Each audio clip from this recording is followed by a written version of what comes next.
அனுகூலம், ஐஸ்வர்யம் என்று அர்த்தம். இப்பொழுது அஷ்ட வசுக்கள் என்று நாம் சொல்கிறோம் அல்லவா? அதாவது நிறைய பேருக்கு வசுக்கள், அதாவது சம்பத்துக்கள், அனுகூலங்கள், ஐஸ்வர்யங்கள் கிடைக்கக்கூடிய வருடமாகத்தான் இந்த விஸ்வாவசு வருடம் அமைய இருக்கிறது.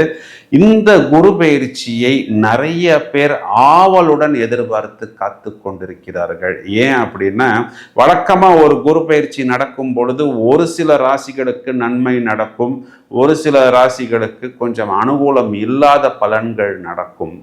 ஆனால் இந்த தடவை மேலோட்டமாக பார்த்தாலே அனைத்து ராசிகளுக்குமே நல்ல அனுகூலமான பலன்கள் கிடைக்கிறது.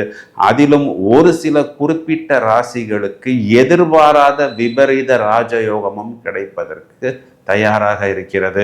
மேலும் காலபுருஷ சக்கரம் மேஷத்திலிருந்து தொடங்கும் பொழுது பாக்யாதிபதி குரு சொந்த வீட்டை பார்க்க இருக்கிறார். மேலும் மேஷத்திற்கு 7ஆம் வீடு என்று சொல்லக்கூடிய கலத்திரம் தொடர்புகள் ஸ்தானத்தை குரு பகவான் 5ஆம் பார்வையாக பார்க்க இருக்கிறார். இதையும் தவிர மேஷத்திற்கு லாபஸ்தானம் என்று சொல்லக்கூடிய